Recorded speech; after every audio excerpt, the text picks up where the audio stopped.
მისთვის მე მგონი ეს საკითხები ხა რაზეც თქვენ მკითხეთ ცდება უბრალოდ საზოგადოებრივი უსაფრთხოების თემას ეს არის საზოგადოების საერთო არსებობის მისი მისი შემკრელობის მისი არ ვიცი სოციალური ქსოვილის მორღვევა რასაც ახლა უცნება გვთავაზობს იმიტომ რომ ის რაც ონისე ოქრიაშვილის წინააღმდეგ ხდება ეს არის, არ ვიცი, ძალადობის წახალისება მმართველი პარტიის მხრიდან, ამ მსგავსი რაღაცები ადრეც გვინახავს, თუმცა ეხა კონტექსტი კიდევ უფრო მეტად ართულებს ის, რომ ჯერ ერთი იგივე ადამიანები ამ შემთხვევაში ოცნებიდან რაღაც გველაპარაკებიან დიალოგის მნიშვნელობაზე, რაღაც პროცესების დეესკალაციაზე, დებატების გახსნაზე, სხვადასხვა ეთერებში და ასე შემდეგ და მეორე მხრივ ორგანიზებულად პროპაგანდის მეშვეობით ხდება ამ ადამიანის იმ ტიპის დეჰუმანიზაცია, რომ შემდეგ უკვე ის მოქნეული ხელი არის მართლა კოორდინირებული, მართლა შეკვეთით ვიღაცა მართლა დავალებით გააკეთა ეს თუ საკუთარი ინიციატივით ნებისმიერ შემთხვევაში ეს პასუხისმგებლობა გადადის სახელმწიფო სისტემაზე, მანქანაზე და ამ შემთხვევაში მათ შორის თქვენს ეგრეთ წოდებულ კოლეგებზე, პროპაგანდისტებზე, რომლებიც ამ ყველაფერს აკეთებენ. ეს არის ერთი ამბავი, რომელსაც ვხედავთ, რომ ამაში ცალსახად დებს ძალისხმევას ხელისუფლება და მეორე მხრივ ვხედავთ ის, რაც მართლა საზოგადოებრივი წესრიგის დასაცავად მათი პირდაპირ ფუნქცია უნდა იყოს ამ შემთხვევაში, მაგალითად პოლიციის მხრიდან პრევენცია იმისი, რომ არ მოხდეს იმ ტიპის ტრაგედიები ქვეყანაში, რომელიც ჩვენ ცოტა ხნის წინ ვნახეთ.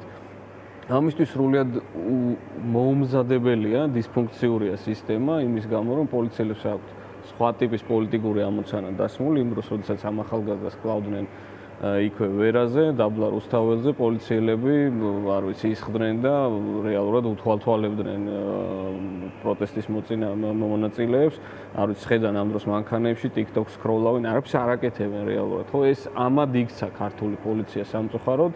პლუს ამას ემატება ის, რომ ხელმძღვანელ თანამდებობებზე იქ ინიშნებიან პარტიული ერთგულებით ადამიანები, ნორმალური პროფესიონალი კადრები, პატრიოტები ამ სისტემის არიან დემოტივირებული, როცა ამ ყველაფერს ხედავენ.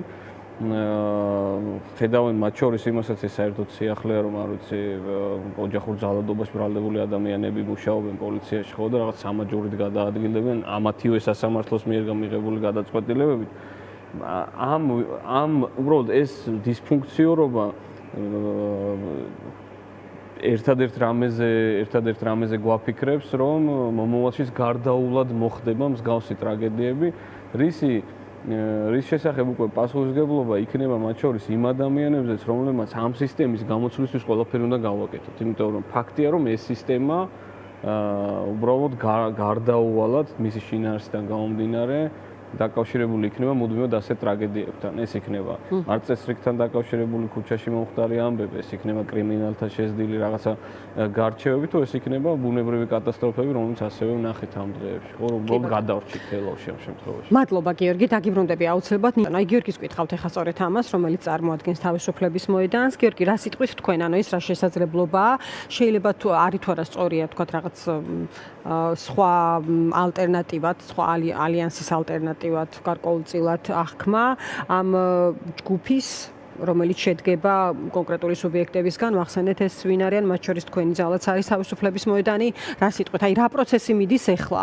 იმიტომ რომ არის ხო კითხვები საზოგადოებაში, კი ვეთანხმები ნინოს მოთხოვნაც და დაკვეთაც, რომ აი ის პირები, რომლებიც არიან ამ შეკრებაში, თქვათ, მათი წარმოჩენა მოხდეს და მათი, თქვათ, იდეების ტირაჟირება, რა პროცესთან გვაქვს საქმე? კი ბატონო, მადლობა. ორ ნაწილად გავყო. პირველ რიგში დღევანდელ შეხვედრაზე ვიტყვი და ანტიკრიზისული პლატფორმის წარმომადგენლებს ნინოს ამ შემთხვევაში და მთელ ჯგუფს მადლობა მინდა გადაუხადო იმ ძალისხმევისთვის, რომელიც მანამდე გაწიეს დღევანდელი შეხვედრის ორგანიზებისთვისაც. ამ შემთხვევაში ეს ადამიანები, საზოგადოების კონკრეტული ჯგუფი, მოხალისეები, რომლებიც გააერთიან ერთმა ვითარებამ, რომელიც ქვეყანაშია შექმნილი, გვთავაზობენ არსებული კრიზისის კონკრეტულ გადაწყვეტას. ანუ საქმე იმაშია, რომ ჩვენი კრიზისი იმდენად ძიმეა, რომ არავინ არ ვიცით ამ წუთას რა იქნება ამ ყველაფერზე ერთი და სწორი პასუხი და ერთი და სწორი პასუხი ალბათ არც აქვს ამ ყველაფერს, ამიტომ არის საჭირო დიალოგი და სიამოვნებით ვიყავი დასაწყისშივე და დღესაც მივედი შეხვედრაზე ამ დიალოგში ჩართული.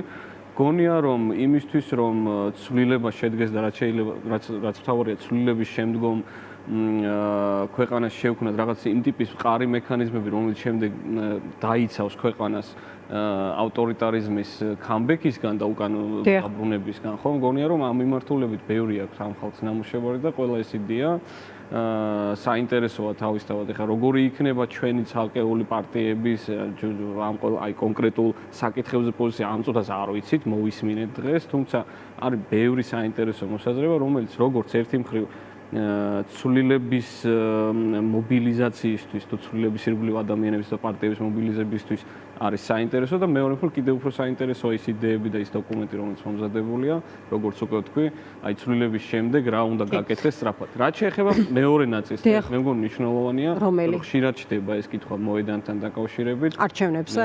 არა, გულისხმობ იმას, რომ ალიანსს მიღმა რა ტიპის ურთიერთობებში ვარ, თქვა იგივე ამ საზოგადოებრივ ჯგუფებთან, ან იმ ძალებთან, რომელიც ხვალზე პოლიტიკური პარტიები შეიძლება გახდნენ.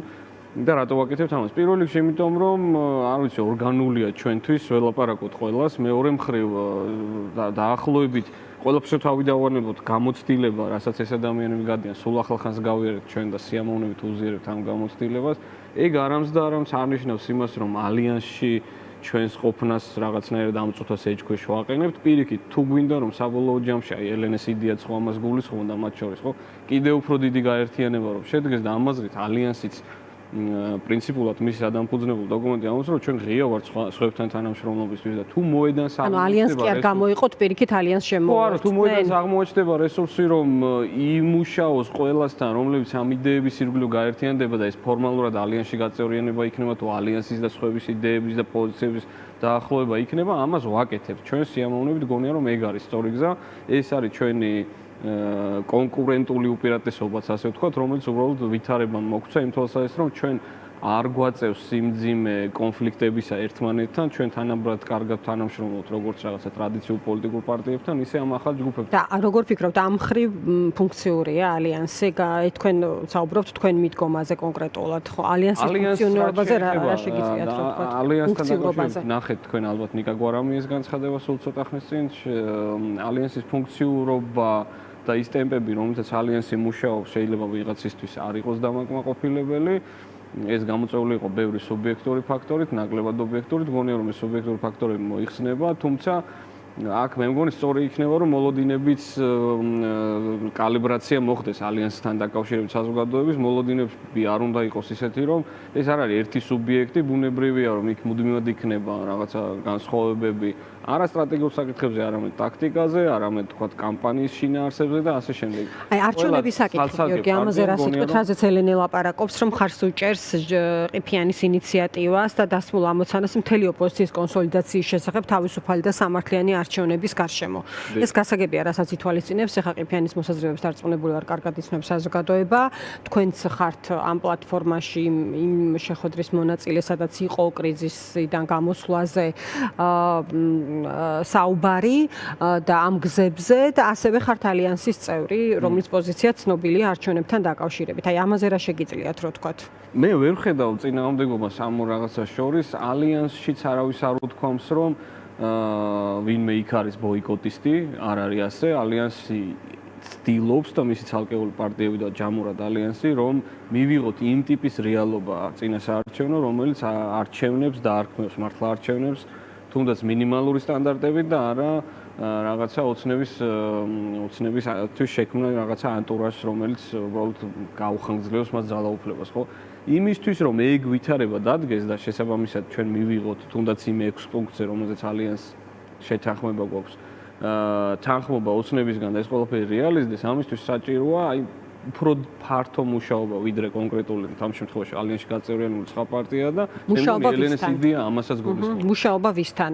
აქ გულისხმობთ თუ არა ხელისუფლებას ასევე? იმისთვის რომ შეიცვალოს თვისებრივად საარჩევნო წესები, მათ შორის, იმიტომ რომ ყიფიანი ამას ამბობდა, რომ თუ არჩევნები არ შეიძლება და არ გახდება სამართლიანიო, მაშინ მონაწილეობა ყალბი არჩევნების შედეგების გაფორმება იქნება და გასაგებია ხო, როგორც წარიმართოს პროცესი ხა ამავდროულად აი ტექნიკური მთავრობის ფორმირებაზე იყო ლაპარაკი იმ შეხვედრაზე, რომელშიც თქვენ მონაწილეობდით, ხომ? თქვათ საუბარი მოქმედთან არჩევნების, თქვათ საარჩევნო გარემოს და წესების შეცვლაზე, თუ თქვათ ტექნიკური მთავრობის ფორმირება და ამ ჯგუფით შესვლა მოლაპარაკებაში, აი რა პროცესია? ტექნიკურად როგორც არჩევნების საარჩევნო გარემოს გაუმჯობესება, ისე მაგალითად ეს იდეა რომ რეალიზდეს, რაზეც აქტივისტური პლატფორმა მუშაობს რაღაც ტექნიკური მთავრობის ჩამოყალიბება არჩევნებამდე, ერთის და მეორე შემთხვევაში ტექნიკურად ეს უნდა შეასრულოს ოცნებამ, მისმა საპარლამენტო ჯგუფმა, პრეზიდენტმა ეგრეთ წოდებულმა უნდა დანიშნოს არჩევნები და ამ შემდეგ.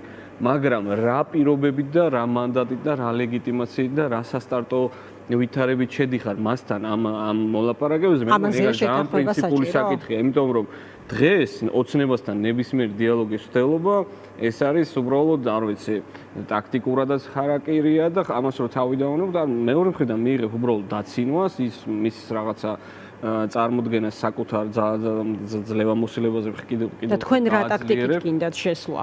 მხოლოდ და მხოლოდ იმ პირობებით, როდესაც ამ ყველაფერს უმაგრებს ზურგს, არ ვიცი, მილიონი ქართველის გამოხატული ნება, მაგალითად აქციების მეშვეობით, იქნება ეს ერთობლივი აქციები, თუ იქნება ეს რაღაცა სხვადასხვა ტიპის პროტესტი, ამას საზოგადოება ძალიან სწრაფად იგრძნობს. როგორც კი ჩვენ საკამარის ძალას მოვიკრებთ, უпростоრად ენერგიას, რომელიც გაფანტულია ერთ სივრცეში ამის აკუმულირებას მოვახდენთ, მერე შესაძლებელი იქნება უკვე ამ ოპოზიციის ჯგუფებს თუ საზოგადოების ჯგუფებს შესაბამისი ძალის ენით ელაპარაკოს ოცნებას. მანამდე ოცნების პასუხი იქნება დაახლოებით ისეთი, როგორც ისინი ყოვლად უსინდისოდ მოექცნენ მაგალითად გახარიას პარტიას პარლამენტში, როდესაც ფიზიკურად გალახეს უბრალოდ ადამიანები, რომლებიც არ ვიცი, შევიდნენ რაღაცა ნორმალიზების პროცესში და პარლამენტში შევიდნენ და პოლიტიკური ბრძოლა იქიდან გადაწყვიტეს. მათ ამის უფლება ჰქონდათ. ამიტომ გალახეს? ოცნება იმდენად თავხედური პოლიტიკური. ამიტომ ხომ არ გაულახავთ, ვინ იქ შინაარსი. ამიტომ არ გაულახავთ, რა თქმა უნდა, მაგრამ მიუხედავად, ნახეთ, ოცნებას ყველაფერი უნდა გაეკეთებინა, მართლაც რომ ოდნავ მაინც თანმიმდევრული იყოს იმაზე, რაზეც ლაპარაკობს, რომ გახარიას პარტიისთვის რაღაცა საპარლამენტო მუშაობის ილუზია შეექმნა და ეთქვათ, რომ აი თქვენ, ვინც არ შემოხვედით, ამ შანსს უშვებთ ხელიდან და ქვეყნის დემოკრატიას და ეს კი არ გააკეთეს, უბრალოდ ფიზიკურად გალახეს ხალხი.